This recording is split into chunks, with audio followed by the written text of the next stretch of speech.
Hello, my dear YouTube family, and welcome back to my YouTube channel. My name is Varun Bajpayee and I'm your mathematics mentor. और आज है हमारा 14 days 14 chapter series का day 4, जहां पे हम start करने जा रहे हैं अपना chapter applications of trigonometry. Right, इससे पहले हम लोगों ने ऑलरेडी 3 चैप्टर्स फिनिश कर दिए हैं.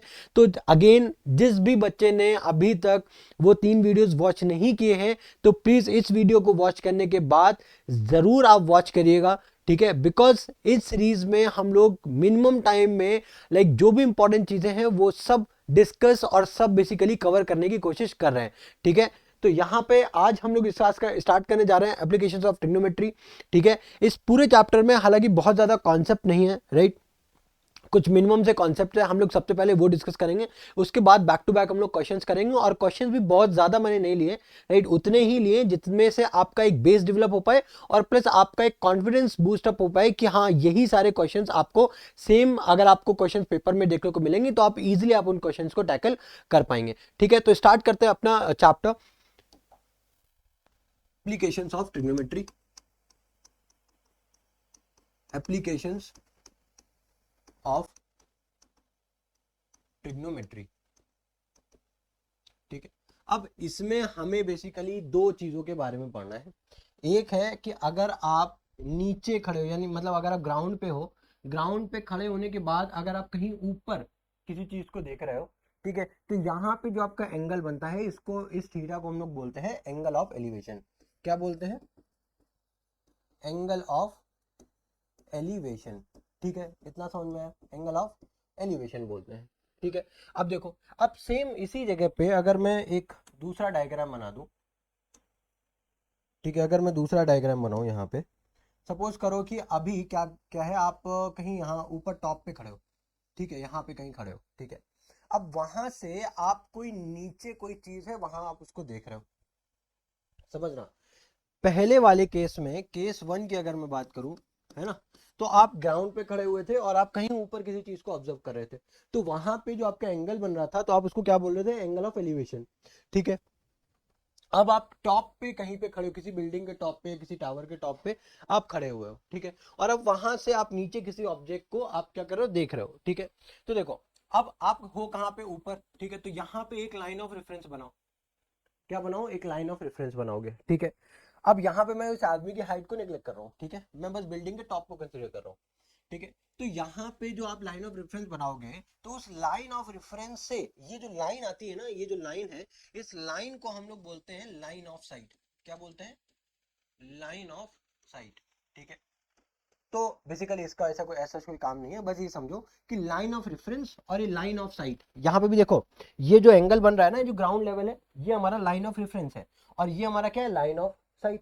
तो हमेशा जो एंगल बनता है वो चाहे एंगल ऑफ डिप्रेशन हो या फिर angle of depression, sorry, angle of depression हो या फिर एंगल ऑफ एलिवेशन हो, वो हमेशा लाइन ऑफ साइट, ठीक है, लाइन ऑफ साइट और लाइन ऑफ रेफरेंस के बीच में ही बनता है. ठीक है, तो यहाँ पे देखो, लाइन ऑफ रेफरेंस ये है हमारी. ठीक है, और लाइन ऑफ साइट ये है. तो यहाँ पे जो थीटा है, ये आप नीचे की तरफ देख रहे हो, तो ये जो एंगल बनेगा ये होगा एंगल ऑफ डिप्रेशन. क्या बनेगा? एंगल ऑफ डिप्रेशन बनेगा. ठीक है, इतना है समझ में? अब देखो, जब कभी भी अगर एंगल ऑफ एलिवेशन आपको कहीं किसी क्वेश्चन में दिया है, तो कोई दिक्कत नहीं है, आप उसको इजीली सॉल्व कर सकते हो. ठीक है, आप जो भी आपको निकालना हो, हाइट है, ठीक है, परपेंडिकुलर है, हाइपोटेन्यूज, कुछ भी आपको निकालना है, ठीक है, आप वहां पे इजीली अकॉर्डिंगली जो है आप क्वेश्चन को पढ़ोगे, ऑब्जर्व करोगे, अभी हम लोग देखेंगे. ठीक है, उसी के अकॉर्डिंग ट्रिग्नोमेट्रिक रेशियो लगाओगे और आंसर आ जाएगा, है ना. बट अगर एंगल ऑफ डिप्रेशन दिया होगा, तो सबसे पहला काम होगा कि उसको हम लोग एंगल ऑफ एलिवेशन में कन्वर्ट करेंगे. किस तरीके से कन्वर्ट करेंगे वो देखो. देखो, अब ये हमारा लाइन ऑफ रेफरेंस है ना, और यहाँ पे ये हमारा ग्राउंड लेवल है, और ये हमारा लाइन ऑफ साइट है. अब अगर ध्यान से देखो, तो क्या यहाँ पे ये दो पैरेलल लाइंस है, और बिल्कुल इजी वे में, और ये जो है क्या है? ये दोनों, ये क्या है? ट्रांसवर्सल लाइन की तरह एक्ट कर रहा है. तो जो एंगल यहाँ पे बन रहा होगा, यहाँ पे जो एंगल ऑफ डिप्रेशन होगा, वही अगर आप इस पॉइंट से ऑब्जर्व करो, नीचे से ऑब्जर्व करो, तो वही नीचे वाले के लिए वो एंगल ऑफ एलिवेशन बन जाएगा. ठीक है, और दोनों केसेस में एंगल सेम होगा, क्योंकि अल्टरनेट इंटीरियर एंगल, इस तरीके से भी देख सकते हो, है ना. तो यहाँ पे हम इसको किस में कन्वर्ट करेंगे? एंगल ऑफ एलिवेशन में कन्वर्ट करेंगे. ये याद रखना, जब भी क्वेश्चन में एंगल ऑफ डिप्रेशन दिया होगा, सबसे पहले हम लोग उसको एंगल ऑफ डिप्रेशन में, सॉरी, एंगल ऑफ एलिवेशन में कन्वर्ट करेंगे. ठीक है, उसके बाद ही हम लोग क्वेश्चन को प्रोसीड करेंगे. ठीक है, इतना है समझ में? तो यहाँ पे हमने इसको कन्वर्ट कर लिया थीटा ई मतलब एंगल ऑफ एलिवेशन, ठीक है। इतना है समझ में, बस अब बाकी आगे क्वेश्चन करेंगे हम लोग, वैसे समझते जाएंगे, ठीक है। अब क्वेश्चन देखो, a circle artist is climbing a 20 meter long rope which is tightly stretched and tied from the top of the vertical pole to the ground, ठीक है। एक कोई वर्टिकल पोल है, ठीक है, एक कोई वर्टिकल पोल है, मान लेते हैं ये, ठीक है, कोई ये एक वर्टिकल पोल है ना। अब यहाँ से क्या है, circle artist is climbing a 20 meter long rope which is tightly stretched and tied from the top of the vertical pole to the ground. Then the height of the pole is, if the angle made by the rope with the ground level is 30 degree। देखो यहाँ से circle artist चल रहा है और ये जो रोप है ये क्या है, हमारी रोप है ना, ये रोप है। अब ये जो ग्राउंड से जो एंगल बना रही है कितना है, 30 डिग्री का एंगल बना रही है ना, 30 डिग्री का एंगल है। अब बोला क्या गया है, ये हमको रोप की जो लेंथ है ये गिवन है, कितनी गिवन है, 20 मीटर्स, ये 20 मीटर्स गिवन है हमको रोप की लेंथ, ठीक है।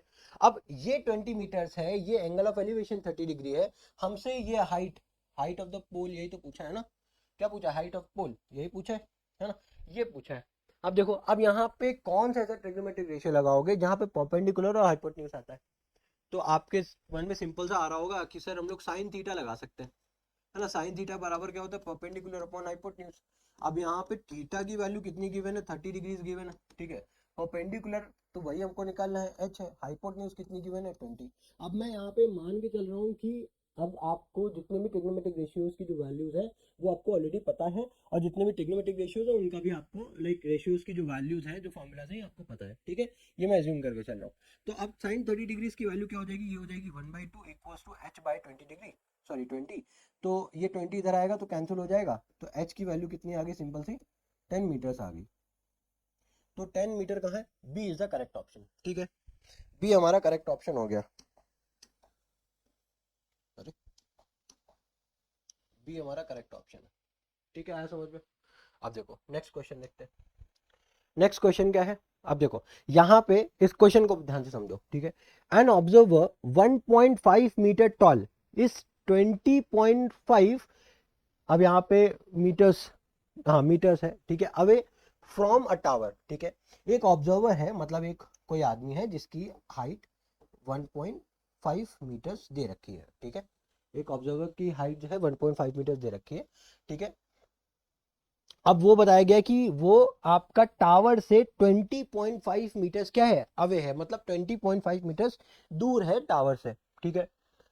Then the angle of elevation of the top of the tower, ठीक है। अब एंगल ऑफ एलिवेशन पूछा है कि टॉप ऑफ द टावर का एंगल ऑफ एलिवेशन बताओ, ठीक है, from the eye of the observer, from the eye of the observer. But अब मतलब समझो, अगर यहाँ पे डायग्राम नहीं गिवन होता तो आप क्या समझते, आप क्या यहाँ से आप क्या, आप ये बताओ कि आप यहाँ से बना देते, नहीं नहीं।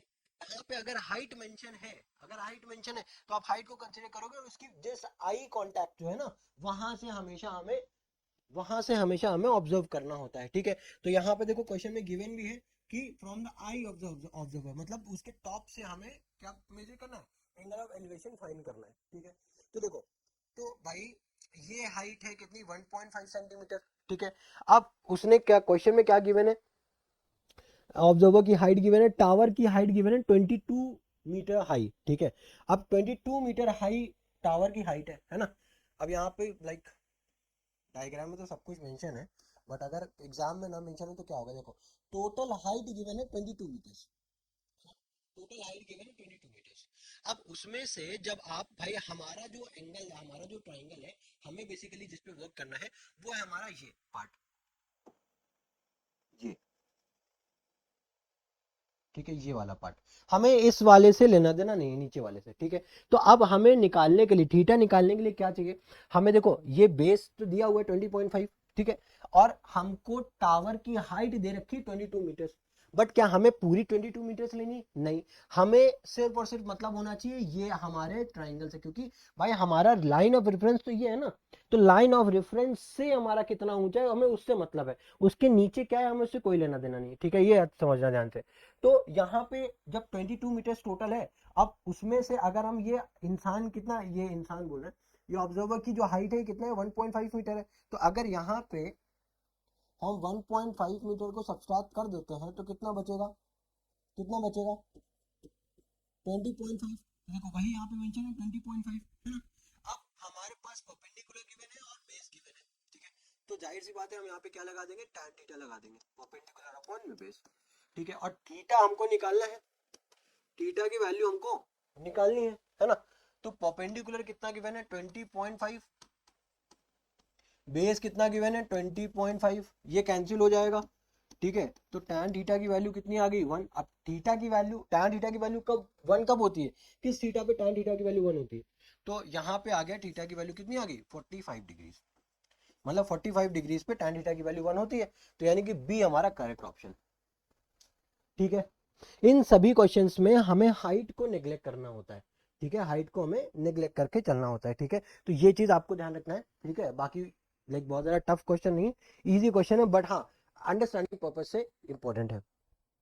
अब देखो, अब क्या है, इफ बहुत ज्यादा क्वेश्चंस नहीं लिए मैंने, ठीक है, मुश्किल से आई थिंक 7-8 ही क्वेश्चंस लिए होंगे, बट हाँ उसमें मैंने कोशिश की कि जितने भी टाइप्स ऑफ लाइक कॉन्सेप्ट्स हैं, ठीक है, वो मैं इंक्लूड कर दूं, ताकि अगर आप रिवीजन कर रहे हो या फिर अगर आपका अभी तक लिखना आपको डर लग रहा है तो ये डर यहाँ से खत्म हो जाए ना। बाकी आप इस वीडियो पे पूरा रिलाय मत करना, ठीक है। इसके बाद मैं हमेशा बोलता हूँ आपको पीवाईक्यूज करने हैं, राइट, बहुत ज्यादा टाइम नहीं, तो पीवाईक्यूज तो जरूर से जरूर करने हैं, और अगर टाइम है तो एनसीईआरटी रिवाइज कर लो, साल भर कुछ तो पढ़ाई होगा, ठीक है। तो क्विकली एनसीईआरटी को रिवाइज करो, उसके बाद पीवाईक्यूज करो, बस, ठीक है, इतना करना है आपको इन वीडियोस के बाद।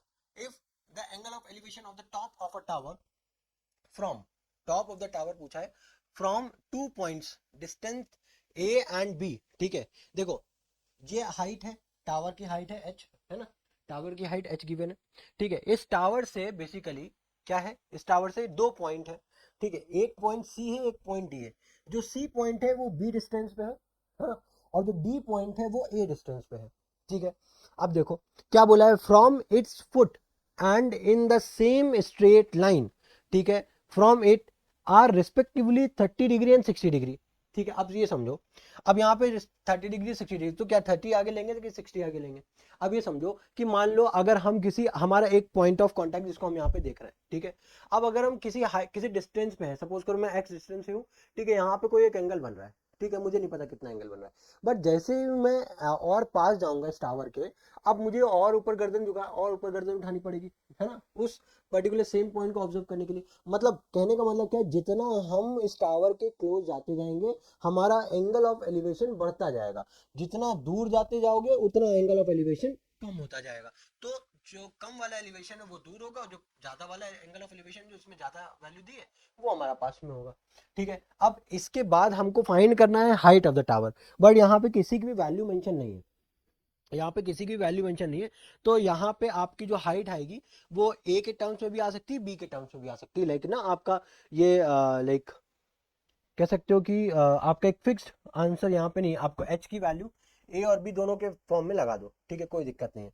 तो अब यहाँ पे देखो इस वाले क्वेश्चन में क्या करना है हमें, सबसे पहले हम क्या करेंगे, अब यहाँ पे ध्यान से देखो, तो अगर आप ये बड़ा वाला एंगल लेते हो ए डी और बी, ठीक है, या फिर आप एंगल लेते हो ए सी और बी, ठीक है, दोनों ही केसेस में जो हाइट ऑफ द टावर है वो तो सेम होगी, ठीक है। तो यही हमें लेकर के चलना है। हम सबसे पहले ले चलेंगे इन ट्राइंगल बड़े वाले ए डी बी में, ए डी बी, ठीक है। अब ए डी बी की अगर आप बात करोगे तो हमको गिवन क्या क्या है, देखो लाइक बेस गिवन है और परपेंडिकुलर गिवन है। तो अगेन tan क्या हो जाएगा 30 डिग्री, जो कि क्या हो जाएगा परपेंडिकुलर, यानी कि एच, बेस हो जाएगा ए, ठीक है। tan 30 डिग्री की वैल्यू क्या होती है, tan 30 डिग्री की वैल्यू क्या होती है 1/√3 बराबर h अपॉन में a, ठीक है। अब देखो, अब अगर आप h की वैल्यू निकालते हो तो वो क्या हो जाएगी a अपॉन में √3, ये वैल्यू आ गई, ठीक है, a के टर्म्स में। अब अगर यही आप b के टर्म्स में निकालोगे तो क्या आ जाएगी, अगर आप यही वैल्यू अगर आप b के टर्म्स में निकालोगे तो क्या आ जाएगी, ठीक है। तो देखो, अब अगर सेम यही मैं अप्रोच लगाऊं इन ट्राइंगल कौन सा है A C B, in triangle A C B, ठीक है, अगर ए सी बी की अगर आप बात करो, ठीक है, तो यहाँ पे भी हम tan 60 डिग्री लगा सकते हैं, जो कि क्या हो जाएगा हाइट। अब बेस यहाँ पे क्या कंसीडर करोगे, अब बेस हमारा भाई सी बी होगा ना, क्योंकि हमारा ट्राइंगल कौन सा है ए सी बी, तो बेस हमारा सी बी होगा, सी बी की वैल्यू कितनी गिवन है बी। ठीक है, तो अब यहाँ पे tan 60 की वैल्यू कितनी होती है ये बताना भाई। tan 45 की 1 और tan 60 डिग्री की √3, तो ये हो गया √3 इक्वल्स टू एच अपॉन में बी, यानी कि एच की वैल्यू यहाँ से कितनी आ गई √3b। ठीक है, ये तो ए और बी सेपरेटली आ गई, बट अगर ए और बी के कंबाइन के फॉर्म में, लाइक अगर कंबाइन करके मुझे लाइक एच की वैल्यू अगर ए बी के टर्म्स में बतानी तो कैसे करोगे। तो देखो, अगर मैं इसको एक क्वेश्चन 1 मान लूँ, इसको एक क्वेश्चन 2 मान लूँ, ठीक है, और इन दोनों इक्वेशन को मल्टीप्लाई कर दूं, ठीक है, अगर मैं मल्टीप्लाई कर दूं तो यहाँ पे एच ये भी है, ठीक है, एच ये भी है, और इधर से ए बाय √3 और इधर से बी इंटू √3, तो √3 से √3 हो गया कैंसिल सब, है ना। यहाँ पे हो गया एच स्क्वायर बराबर में ए बी। अब इसको फर्दर सॉल्व करोगे तो एच की वैल्यू क्या आ जाएगी अंडर रूट में ए बी। ये ए बी के कंबाइन फॉर्म में हमें आंसर आ चुका है।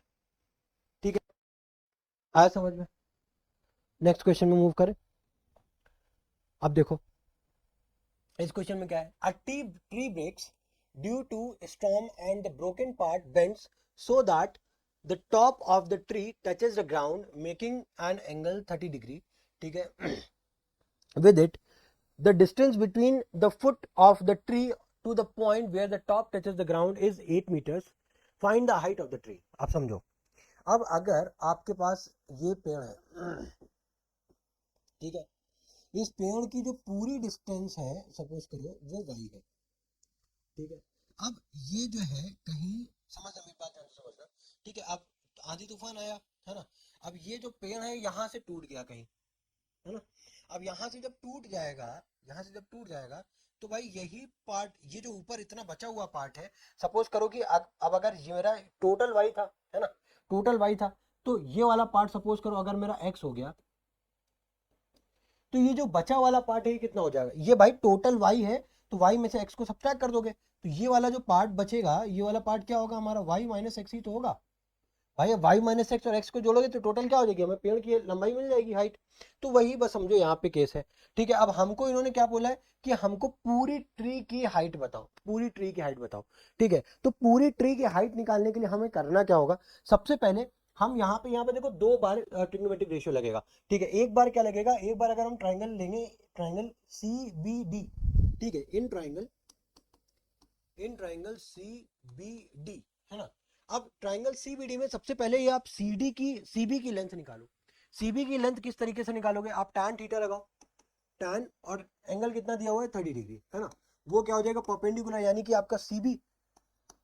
ठीक है, और बेस कितना गिवन है आपका बी डी यानी कि 8, तो tan 30 की वैल्यू क्या होती है, tan 30 की वैल्यू 1/√3 बराबर सी बी अपॉन में 8, यानी कि सी बी की जो वैल्यू आ गई वो आ गई आपका 8√3, और ये जो 8√3 किस में आएगी आपकी मीटर्स में आएगी, है ना, क्योंकि वैल्यू किस में गिवन है आपकी 8 मीटर्स में गिवन है यूनिट, है ना।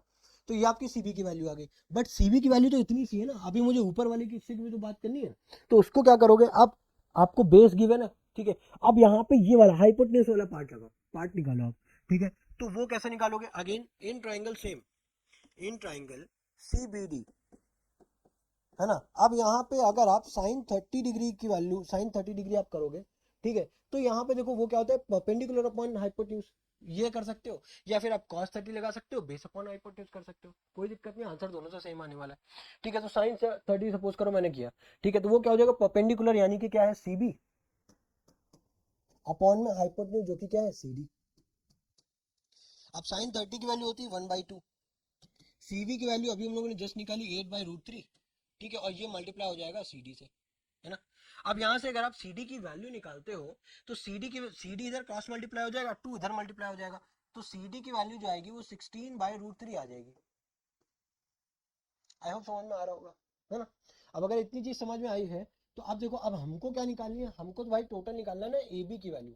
अब ये जो AB है ये किससे मिल करके बना हुआ है, ये मिल करके बना हुआ है AC प्लस CB से, है ना, ये किससे मिल करके बना हुआ है AC प्लस CB से, और ये जो AC है ये किसके बराबर है, ये आपका CD के बराबर है। तो AC की वैल्यू हम लोगों को कितनी, AC की वैल्यू किसके बराबर है CD की वैल्यू, तो क्या इसको रिप्लेस करके CD प्लस CB लिख सकते हैं, बिल्कुल लिख सकते हैं। अब सी डी की वैल्यू बताओ कितनी आई है, ये आई हमारी 16/√3, और सी बी की वैल्यू कितनी आई है, वो आई हमारी 8/√3, है ना। अब अगर आप 16 और +8 करोगे कितना होगा, ये हो जाएगा 24/√3, है ना। अब 24 के अगर आप फैक्टर्स करोगे 2, 12, 2, 6, 2, 3 और 3 बन जा 3, यानी कि एक पेयर से 2 बाहर आ गया, है ना। और बचा के अंदर 3 इंटू 2, है ना। अब इसको आप फर्दर सॉल्व करोगे, सॉरी जगह नहीं है ना, तो इसको मैं बाहर 2 को बाहर कर दे रहा हूँ, और अंडर रूट में मैं इसको ये लिख सकता हूँ √2 इंटू √3 अपॉन में √3। तो भाई 3 से 3 कैंसिल हो गया, 3 से 3 तो कैंसिल हो गया, है ना। तो मेरे पास बचा क्या, एक सेकंड रुको, ये तो 4 आएगा ना, यहाँ पे रूट में तो लिखा नहीं था, तो यहाँ पे भाई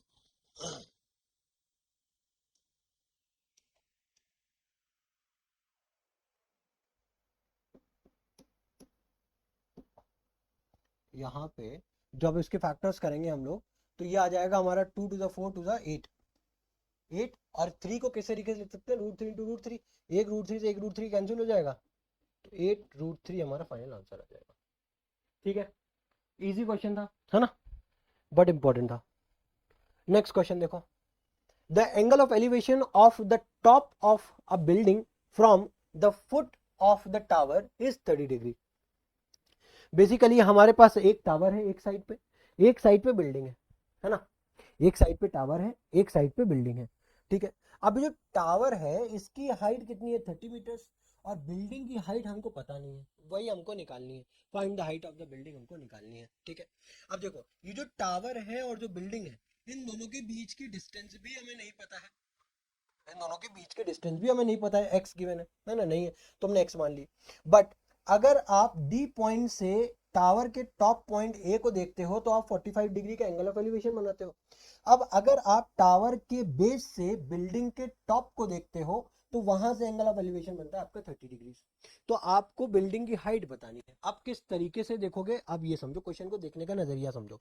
सबसे पहले इन दोनों ट्राइंगल की अगर आप बात करो तो इन दोनों में जब भी आपको ना एक से ज्यादा ट्राइंगल है तो उसमें आप देखो कि कॉमन आपको क्या दिख रहा है, कॉमन कौन सी डिस्टेंस है। तो यहाँ पे मैं ये देख रहा हूँ बेस, अगर मैं ये वाला ट्राइंगल लेता हूँ ए बी डी, तो यहाँ पे भी बी डी आ रहा है ना। अब अगर मैं ट्राइंगल लेता हूँ बी सी डी, तो यहाँ पे भी बी डी आ रहा है। तो दोनों ट्राइंगल में अगर आप ध्यान से देखो तो बी डी तो कॉमन है ना, बी डी कॉमन है। तो हम लोग क्या करेंगे, पहले बड़े वाले जो ट्राइंगल है ना, यानी कि ए बी डी, इस ट्राइंगल में देखो 45 डिग्री एंगल गिवन है, हाइट गिवन है 30 मीटर्स, हम इसकी मदद से एक्स की वैल्यू निकाल लेंगे। Once we find the value of X then will come on to the triangle B C D. अब इस ट्राइंगल बी सी डी में अब क्या करना है हमें, अब बी सी डी में हमें एक्स की वैल्यू ऑलरेडी पता चल गई है, ठीक है। अब वहां से हम लोग इजिली एच की वैल्यू फाइंड कर लेंगे, ये हमारा अप्रोच होने वाला है, ठीक है। अब देखो क्वेश्चन देखो, in triangle A B D, अब ए बी डी की अगर मैं बात करूं, ठीक है, तो यहाँ पे मैं कौन सा ट्रिग्नोमेट्रिक रेशियो लगा सकता हूँ, tan थीटा का, और थीटा कितनी गिवन है 45 डिग्री, ठीक है।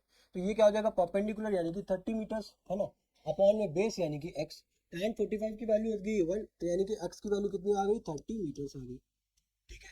x की वैल्यू कितनी आ गई, 30 मीटर्स आ गई। अब दूसरे ट्राइंगल की बात करो, in triangle B C D, है ना, बी सी डी, है ना।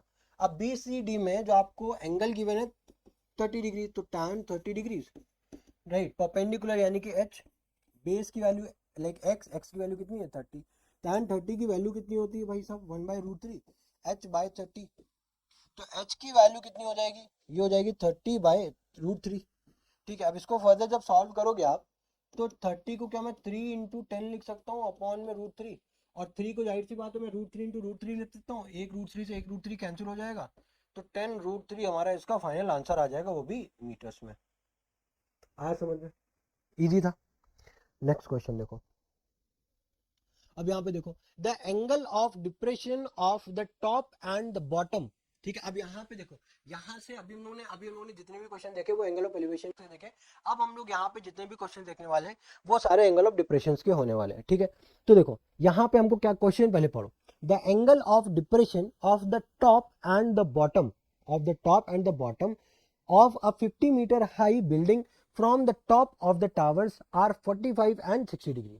क्या बोला है कि एक आपका टावर है, ठीक है, एक आपका टावर है, ठीक है, टावर की क्या है, ए बी आपका ये टावर है, ठीक है, ए बी आपका टावर है। आप ए पॉइंट पे खड़े हुए, टॉप पे, यहां पे आप खड़े हुए हो, ठीक है, आप यहां पे खड़े हुए हो, ठीक है। तो ये ए बी के टॉप पे आप खड़े हुए हो और वहां से आप ये बिल्डिंग का, समझ रहे हो, ए बी यानी कि आप किसी टावर के टॉप पे खड़े हो, है ना, और वहां से कोई छोटा सा मकान है, एक खंड या दो खंड का, है ना, एक या दो फ्लोर का एक बिल्डिंग है, आप वहां से उसको देख रहे हो। तो जब आप ऊपर से, जब उस बिल्डिंग के, मान लो एक फ्लोर की बिल्डिंग है, वो उस एक फ्लोर के जब आप टॉप को देख रहे हो, तो आप जो एंगल बना रहे हो वो 45 डिग्री का बन रहा है। अब देखो, अब उसी को अगर जब आप नीचे उसका बेस देख रहे हो तो आपका एंगल 60 डिग्री बन रहा है। आप समझो इसका भी कॉन्सेप्ट क्या है कि भाई अगर मैं ऊपर खड़ा हूं, ठीक है, ऊपर खड़ा हूं, तो अगर ऊपर से किसी चीज को मैं देख रहा हूं नीचे, ठीक है, जो सबसे सबसे नीचे यानी कि ग्राउंड फ्लोर है उसको मैं ऐसे देखूंगा बिल्कुल नीचे, बट अगर मैं उसका टॉप को देखूंगा, उसके फर्स्ट फ्लोर को, तो मुझे थोड़ी सी तो गर्दन उठानी पड़ेगी ना। अब भाई गर्दन उठा रहे हो तो एंगल भी तो कम होगा, ठीक है। इसी वजह से जब आप नीचे बेस देख रहे हो इस सीडी बिल्डिंग के, जब आप बेस को मेजर कर रहे हो वो है एंगल 60 डिग्री, बट आप उसी के टॉप को कर रहे हो तो वहां पे एंगल कितना बन रहा है, 45 डिग्री। अब मैंने क्या बोला था, जब भी एंगल ऑफ डिप्रेशन आएगा मैं उसको कन्वर्ट करूंगा एंगल ऑफ एलिवेशन में, ठीक है। अब मुझे निकालना है यहाँ पे, क्या निकालना है, find the height of the tower, यानी कि ए बी की वैल्यू फाइंड करनी है, ठीक है, and the horizontal distance between the tower and the building, मतलब एक्स की वैल्यू फाइंड करनी, सेम जैसे पहले वाले क्वेश्चन में किया था, बट यहाँ पे एंगल ऑफ एलिवेशन है देकर के एंगल ऑफ डिप्रेशन दे दिया हमें। तो यहाँ पे जब आप देखो ये 45 डिग्री गिवन है, अब मैं इसको एक बार फिर से बनाता हूँ। देखो ये हमारा भाई, ये 45 डिग्री मेंशन है, ये 45 डिग्री मेंशन है, ठीक है। अब यहाँ पे ये आपका बिल्डिंग का टॉप है, क्या है, बिल्डिंग का टॉप है।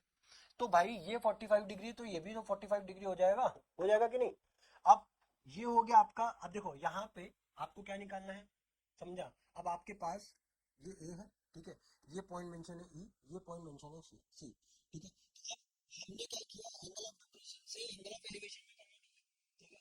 अब समझो, अब ये जो ईसी है, ये जो ईसी है, ईसी में क्या है बेसिकली, ये आपकी बिल्डिंग का टॉप फ्लोर है, और ये ई है जो कि किसमें, जो कि किसका पार्ट है, आपका टावर का पार्ट है।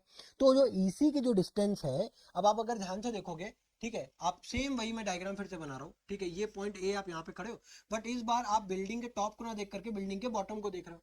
अब यहाँ पे आपका एंगल बना है 60 डिग्रीज का, है ना। तो भाई ये बिल्डिंग के डिफरेंस, अब यहाँ पे भी लाइन ऑफ रेफरेंस बनाओगे तो ये भी 60 डिग्री आ जाएगा, आएगा कि नहीं आएगा। अब जब ये 60 डिग्री है तो ये बताओ, ये भी तो भाई बिल्डिंग है ना, बिल्डिंग का बेस है, ठीक है, ये आपका टावर का बेस है ना।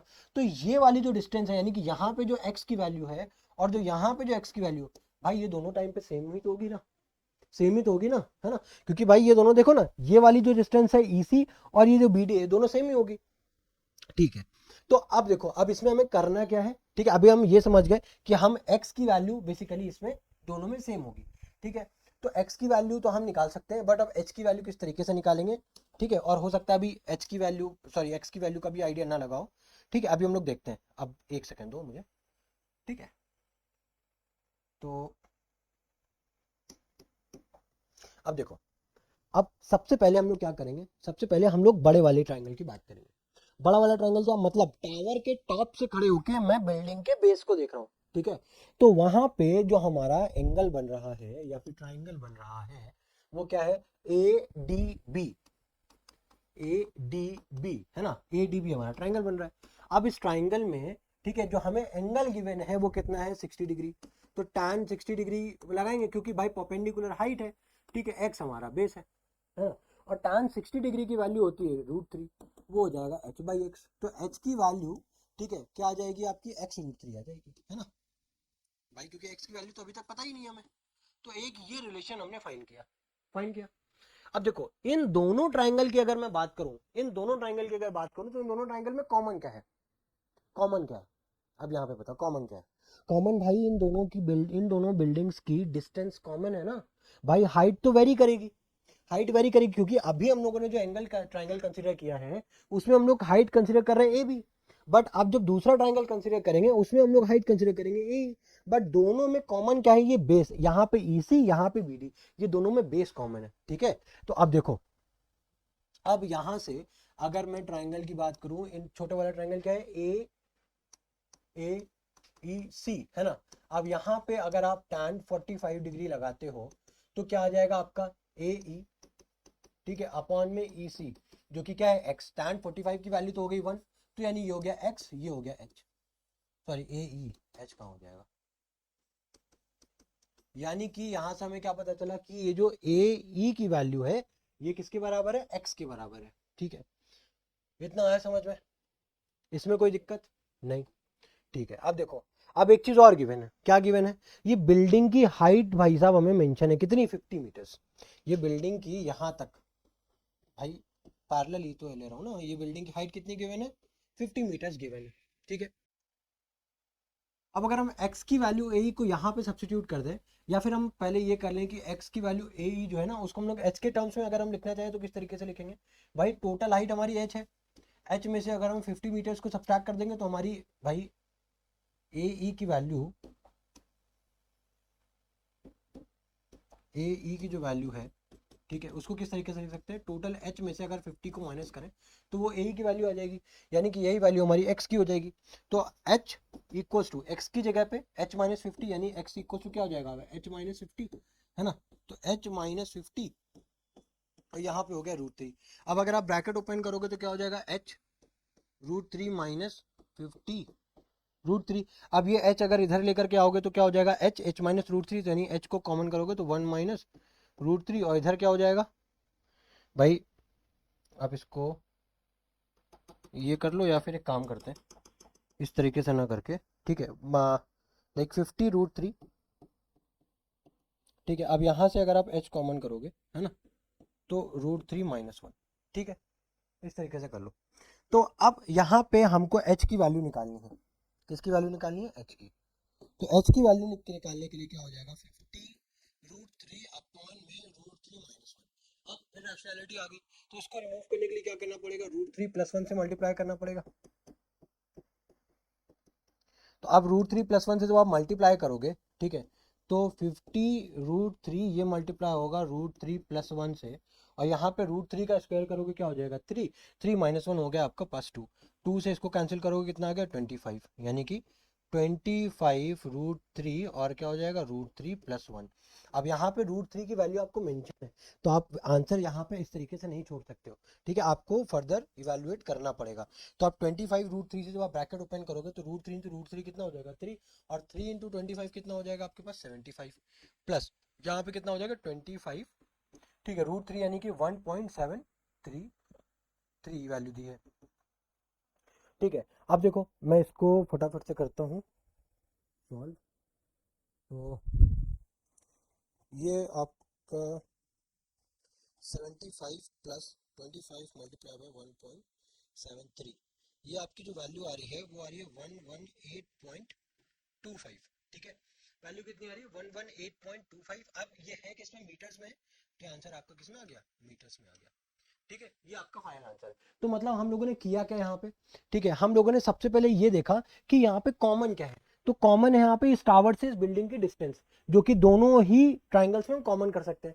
तो पहले हमने बड़े वाला ट्राइंगल लिया, उसमें हम लोगों ने रेशियो लगाया tan थीटा का h/x, और फिर छोटा वाला ट्राइंगल लिया जिसमें हम लोगों ने लाइक अगेन ट्रिग्नोमेट्रिक रेशियो लगाया tan थीटा का, वहां से वहां पर रेशियो है AE/EC का, ठीक है। अब EC की वैल्यू तो x है, बट AE की वैल्यू हम लोगों ने h के टर्म्स में फाइंड की, जो कि क्या हो गई, h माइनस 50, कितनी हो गई, h माइनस 50, ठीक है। अब इस h माइनस 50 की वैल्यू को जैसे हम लोगों ने कंपलसेट किया, अब यहां से हम लोगों ने x की वैल्यू निकाल करके फिर से हम लोगों ने पहले वाले में रख दी, सब्स्टिट्यूशन मेथड, वहां से हम लोगों ने इजीली आंसर इसको सॉल्व कर लिया, ठीक है, इजी था। नेक्स्ट क्वेश्चन देखें। अब यहाँ पे देखो, two ships are approaching a light house from opposite direction, ठीक है, the angle of depression of two ships from top of the lighthouse are 30 degree and 45 degree. If the distance between two ships is 100 meters, find the height of the lighthouse. ठीक है, देखो ये आपका एक light house given है बीच में, ठीक है, जिसकी हाइट कुछ मान लेते हैं h है, ठीक है। वहां से आपके कोई दो शिप्स हैं, उस टावर से आप दो शिप्स को मेजर कर रहे हो, ठीक है। एक पॉइंट सी पे है, एक पॉइंट बी पे है। जो पॉइंट सी पे है, ठीक है, जो पॉइंट सी पे जब आप उसको देख रहे हो तो वहां से आपका एंगल बना 45 डिग्री, ठीक है, जो कि है एंगल ऑफ डिप्रेशन। क्या है? Angle of depression. तो उसको आपने कन्वर्ट किया एंगल ऑफ एलिवेशन में, ठीक है। अब दूसरी शिप पे जो आप देख रहे हो जो कि पॉइंट बी पे है, उसका एंगल ऑफ डिप्रेशन क्या बन रहा है? 30 डिग्री, क्योंकि आप टॉप पे हो ना, आप लाइट टावर पे आप खड़े हुए हो, ठीक है, लाइट हाउस पे। अब उस वहां से आप नीचे जब शिप को देखोगे तो आपको नीचे देखना पड़ेगा ना, एंगल ऑफ डिप्रेशन बनेगा। तो उसको आपने कन्वर्ट किया एंगल ऑफ डिप्रेशन में, ये हो सॉरी एंगल ऑफ एलिवेशन में, जो कि हो गया 30 डिग्रीज, ठीक है। अब देखो, इन बी और सी, इन दोनों शिप्स के बीच की जो डिस्टेंस है वो है हमारी 100 मीटर्स की, है ना। अब देखो, अब अगर ये 100 मीटर्स की है तो इस लाइट हाउस से इस बी की डिस्टेंस क्या होगी, लाइट हाउस से सी शिप की डिस्टेंस क्या होगी? तो मान लेते हैं इस लाइट हाउस से सी शिप की जो डिस्टेंस है वो एक्स है, भाई जैसे मैंने ए की हाइट निकाली थी, है ना, इसकी डिस्टेंस एक्स है। तो उसी डी पॉइंट से बी पॉइंट की डिस्टेंस क्या होगी भाई? टोटल हमारी 100 है, ठीक है। अब ये डिस्टेंस एक्स हो गई, तो ये कितनी होगी? 100 माइनस एक्स, है ना। अब जैसे ही हमने ये निकाला, अब देखो, अब हमारे पास दो ट्राइंगल है, इन दोनों ट्राइंगल में कॉमन पार्ट क्या है? कॉमन पार्ट है हमारा एच, ठीक है। तो पहले हम लोग इस वाले ट्रायंगल के ट्रिग्नोमेट्री रेशियो निकालेंगे, इस वाले का रेशियो निकालेंगे, उसके बाद एच हमारा कॉमन है तो एच की वैल्यू निकाल करके एक दूसरे में सब्स्टिट्यूट कर देंगे, आंसर आ जाएगा, ठीक है। अब देखो, तो सबसे पहले बड़ा वाला ट्रायंगल लेते हैं, ठीक है, in triangle A D B. अब यहाँ पे हम tan 30 डिग्री की वैल्यू निकाले तो वो क्या हो जाएगी? हाइट अपॉन में 100 माइनस एक्स। tan 30 डिग्री की वैल्यू 1/√3 बराबर h अपॉन में 100 माइनस एक्स। तो h की वैल्यू कितनी आ गई? 100 माइनस एक्स अपॉन में √3, ठीक है, ये आ गई वैल्यू। अब उसके बाद जैसे हमारे पास ये h की वैल्यू यहाँ पे आई, अब हम दूसरा ट्राइंगल लेते हैं। कौन सा ट्राइंगल? इन ट्राइंगल, कौन सा ट्राइंगल है? A D C, in triangle A D C. अब यहाँ पे एंगल क्या ट्राइंगल है? tan 45 degree. tan 45 डिग्री क्या हो जाएगा? h अपॉन में x, यानी कि x इक्वल टू क्या हो गया? h, है ना, x इक्वल टू क्या आ गया? h। अब जैसे ही x इक्वल टू h आया है, ठीक है, अब मान लेते हैं ये, जैसे हम लोगों ने पिछले मैंने लिखा नहीं था, ठीक है, मान लेते हैं ये यहाँ पे क्वेश्चन नंबर 2 की जो वैल्यू है वो हम लोग 1 पे सब्स्टिट्यूट करेंगे, ठीक है। आप सब्स्टिट्यूट करो, ठीक है, प्लीज आप वहां पे जितने भी स्टेप्स कर रहे हो आप यहाँ पे लिख भी देना that substituting the value of equation 2 in equation 1, ठीक है। मैं यहाँ पे नहीं लिख रहा हूँ, उतना स्पेस नहीं है मेरे पास। तो h equals to 100 minus X की वैल्यू कितनी है? h अपॉन में √3, ठीक है। अब ये हो जाएगा √3, यानी कि h√3 equal to 100 minus h, ठीक है। अब यहाँ पे ये h√3 plus h equal to 100, ठीक है। अब h को कॉमन करो तो क्या हो जाएगा? √3 प्लस 1 बराबर 100, ठीक है। अब यहाँ से h की वैल्यू को निकालोगे तो 100 अपॉन में √3 प्लस 1, ठीक है। ये √3 प्लस 1 h की वैल्यू आ गई। किसकी वैल्यू आ गई? h की। बट अब यहाँ पे √3 है, यानी कि ये रैशनैलिटी रिमूव करनी पड़ेगी, तो क्या करो? मल्टीप्लाई कर दो। दूसरे स्टेप में करते हैं। h equal to 100 upon √3 plus 1 है तो √3 माइनस 1 अपॉन में √3 माइनस 1, तो ये हो जाएगा 100 √3 माइनस 1 अपॉन √3 प्लस 1 √3 माइनस 1 है, ठीक है। अब क्या होगा भाई? a plus B, a minus B, यानी a square minus B square. √3 का स्क्वायर क्या हो जाएगा? 3, 3 माइनस 1 कितना हो गया? 2। इसको कैंसिल करोगे कितना आ गया आपके पास? 50, यानी कि 50 √3 माइनस 1। अब 50 को √3 से मल्टीप्लाई करोगे तो हो जाएगा 50 √3 माइनस ऑफ 50, ठीक है। अब देखो, अब √3 की वैल्यू कितनी होती है? 1.73, है ना। उसको अब इजिली हम लोग मल्टीप्लाई करेंगे और सब्ट्रैक्ट करेंगे, ठीक है। तो 50 मल्टीप्लाई बाय 1.73, ठीक है, माइनस करोगे 50 से तो आंसर आ रहा है 36.5 मीटर्स, ठीक है। तो h की वैल्यू कितनी आ गई? 36.5 मीटर्स।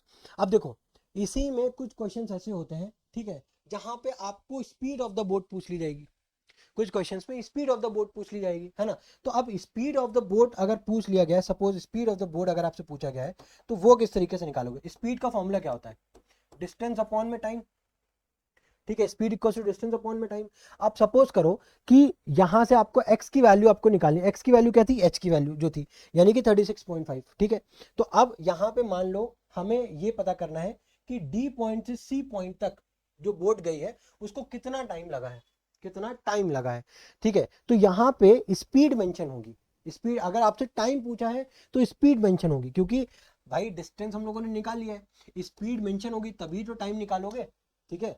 क्योंकि दो चीजें तो आपको नोन होनी चाहिए, तभी तो आप तीसरी चीज निकालोगे। अगर उन्होंने स्पीड पूछी होगी तो ये आपको मेंशन होगा कि डी पॉइंट से सी पॉइंट जाने में आपको 2 मिनट लगता है, 3 मिनट लगता है, 10 मिनट लगता है, आपको टाइम गिवन होगा। ठीक है, तो आपने डिस्टेंस से स्पीड को आप डिवाइड करोगे, आपको स्पीड, सॉरी, डिस्टेंस से टाइम को आप डिवाइड करोगे, आपकी स्पीड आ जाएगी। बात समझ में आ रही है? जैसे यहाँ पे हमारे क्या डिस्टेंस में निकाल लिया हम लोगों ने। ठीक है, सपोज करो हमें स्पीड पूछा गया। ठीक है, सपोज करो स्पीड पूछा गया, टाइम नहीं, स्पीड पूछा गया। ठीक है, अब स्पीड निकालने के लिए टाइम कितना लग रहा है, मान लेते हैं कुछ हमें लग रहा है 10 मिनट। ठीक है, तो डिस्टेंस हमारी 36.5, टाइम है हमारा 10।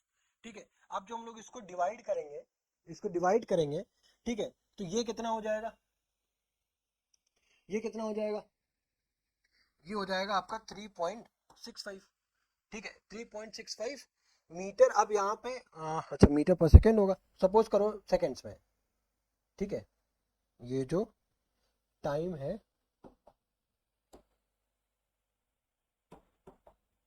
10 सेकेंड्स। ठीक है, तो ये किसमें आ गई, मीटर पर सेकेंड में आ गई। ठीक है, तो 3.65 मीटर पर सेकेंड। ठीक है, ये आपके क्वेश्चन पे वेरिएशन है। ठीक है, अगर क्वेश्चन बहुत ज्यादा एक्सटेंड करेगा तो आपको यहाँ तक पूछ सकता है, इससे आगे नहीं। ठीक है, नेक्स्ट क्वेश्चन पे मूव ऑन करें। चलो, अब ये हमारा इस क्वेश्चन, इस वीडियो का लास्ट क्वेश्चन है। ठीक है, अब यहाँ पे देखो क्या बोला गया है, as observe from the top of 100 metre high light house from the sea level the angles of depression of two ships are 30 degree and 45 degree. ठीक है, अब देखो पिछले वाले क्वेश्चन में जो हमारे पास जो शिप्स थे उसकी जो डिस्टेंस, देखो एक शिप था एक लाइट हाउस के इस तरफ, एक शिप था लाइट हाउस के दूसरी तरफ, बट यहाँ पे दोनों देखो सेम डायरेक्शन में। ठीक है, हालांकि खैर उससे कोई फर्क नहीं पड़ना है क्वेश्चन में, बट ये just like matter of observation है। ठीक है, अब यहाँ पे जब आप दोनों शिप्स को देख रहे हो, ठीक है, जो शिप आपके ज्यादा पास होगा, ठीक है, जो शिप आपके ज्यादा पास होगा आप उसको ज्यादा नीचे गर्दन झुका करके देखोगे, यानी कि आपका जो एंगल है वहां पे ज्यादा होगा, बट जो शिप दूर है वहां पे एंगल आपका क्या होगा, एंगल ऑफ डिप्रेशन कम होगा।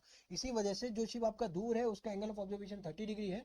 ठीक है, और जो एंगल जो शिप पास में है उसका एंगल ऑफ डिप्रेशन कितना है, 45 डिग्री। उसको आपने एंगल ऑफ एलिवेशन में कन्वर्ट किया, जो कि हो गया 30 डिग्री एंड 45 डिग्री। ठीक है, अब आपसे पूछा क्या गया है, find the distance between the two ships, find the distance between the two ships.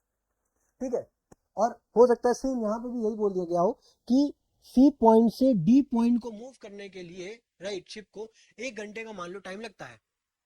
अब यहाँ पे किसमें गिवन है, ये हाइट मीटर्स में, सपोज करो लाइक यहाँ पे भी मान लेते हैं सिंपलिसिटी के लिए 10 सेकंड्स लगते हैं। ठीक है, तो जो आप इसकी ये डिस्टेंस निकालोगे उसको आप टाइम से डिवाइड कर दोगे, स्पीड आपकी आ जाएगी। समझ रहे हो ना किस तरीके से क्वेश्चन फ्रेम हो सकते हैं। तो हमें क्या निकालना है यहाँ पे, हमें निकालना है आपकी डिस्टेंस बिटवीन टू शिप्स यानी कि x। ठीक है, अब यहाँ पे हमें डी टू बी की जो डिस्टेंस है ये भी हमें नहीं पता है, ये भी हमें नहीं पता है। तो हम अब किस तरीके से निकालेंगे यहाँ पे, वो देखो। तो सबसे पहले हम लोग बड़ा वाला ट्राइंगल लेते हैं, है ना, in triangle, in triangle A D B. ठीक है, in triangle A D B. अब ए डी बी की अगर मैं बात करूं, in triangle A D B की, ठीक है, तो यहाँ पे tan 30 डिग्री लगाते, tan 30 डिग्री यानी कि परपेंडिकुलर यानी कि 100 मीटर्स अपॉन में बेस हो जाएगा आपका टोटल डी बी। ठीक है, अब tan 30 की वैल्यू क्या है, 1/√3, ये हो जाएगा 100 अपॉन में डी बी। तो यहाँ पे जो आपका डी बी की जो वैल्यू आएगी वो आएगी 100√3। तो टोटल आपकी जो डी बी की जो डिस्टेंस है वो कितनी आ गई, 100√3। ठीक है, अब ये मान ली मैंने कितनी है, एक्स है, भाई टोटल कितनी आ गई है 100√3, उसमें से ये एक्स है तो बची हुई कितनी हो गई 100√3 माइनस एक्स, 100√3 माइनस एक्स, है ना। अब अगर आप छोटे वाले ट्राइंगल की बात करो, यानी कि इन ट्राइंगल कौन सा है, ए सी बी। अब यहाँ पे tan कौन सा एंगल लगा रहे हो, 45। tan 45 की वैल्यू क्या हो जाएगी, 100 अपॉन क्या है आपका बेस, 100√3 माइनस एक्स। अब tan 45 की वैल्यू तो हो गई 1, तो 100√3 माइनस एक्स इक्वल्स टू 100। ठीक है, अब ये पार्ट इधर गया तो यहाँ से 100 कॉमन कर लोगे तो बचेगा √3 माइनस 1 इक्वल्स टू एक्स। तो एक्स की वैल्यू कितनी आ गई, 100√3 माइनस 1, ठीक है, 100√3 - 1। अब यहाँ आपको बोला भी गया है कि √3 की वैल्यू ले लो कितनी, 1.732। तो 1.732 -1 करोगे तो कितना आ जाएगा आपका, 0.732। तो 100 मल्टीप्लाई बाई 0.732, तो जब आप मल्टीप्लाई करोगे तो वो किसकी वैल्यू आएगी आपकी, एक्स की वैल्यू आएगी। ठीक है, तो एक्स की वैल्यू 100 इंटू 0.732 तो कितनी आ रही है आपकी, 73.2। भाई देखो, जब हम लोग डिवाइड करते हैं, ठीक है, तो आपका जो पॉइंट है वो आपका किसमें शिफ्ट होता है, लेफ्ट हैंड साइड पे शिफ्ट होता है। बट जब आप मल्टीप्लाई करते हो 10 से 100 से, जैसे हमने 100 से मल्टीप्लाई किया है, तो यहाँ पे दो जीरो है, ठीक है, तो आप यहाँ पे जो पॉइंट शिफ्ट होगा दो बार शिफ्ट हो जाएगा। जैसे कि अभी हम लोगों ने क्या किया था, 36.5 था, डिवाइड किया था 10 से, तो 10 से यानी कि एक जीरो है, तो पॉइंट आपका एक डिजिट शिफ्ट हो जाएगा लेफ्ट हैंड साइड पे। ठीक है, तो ये आ गया था 3.65। अब उसी जगह पे अगर यहाँ पे जो वैल्यू है 0.732, आप मल्टीप्लाई करो 100 से, तो जब मल्टीप्लाई करोगे तो पॉइंट आपका राइट हैंड साइड पे शिफ्ट होगा। तो कितने कितने जीरो हैं, दो, यानी कि एक दो, यानी कि 73.2। ये वैसे आंसर हमारा कितना है, 73.2, और ये किसमें आएगा आपका, मीटर्स में आएगा। ठीक है, तो आई होप ये क्वेश्चन समझ में आए होंगे। ठीक है, बहुत ज़्यादा टफ क्वेश्चन, बहुत ज़्यादा मैंने इसमें लाइक जो केस बेस्ड क्वेश्चंस हैं, ठीक है, आपका जो आजकल जो पैटर्न आ रहा है अभी ना, लाइक केस बेस्ड आपका उसमें एक थ्योरी मेंशन होती है, देन उसके वो क्वेश्चन मैंने नहीं लिए।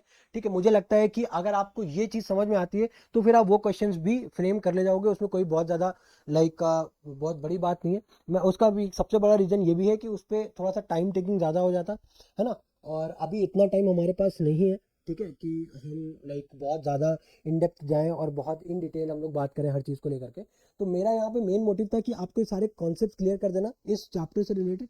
ठीक है, बाकी आने वाले जो भी चैप्टर्स है, ठीक है, मेरा मेन मोटिव ये है कि आपका जितना जो डर है, ठीक है, हर चैप्टर से लेकर के और मैथ सब्जेक्ट स्पेशली, वो आपका खत्म किया जाए और आपके बेसिक्स को स्ट्रॉन्ग किया जाए, ताकि आप इससे रिलेटेड कोई भी क्वेश्चन है आप उसको इजिली टैकल कर पाओ।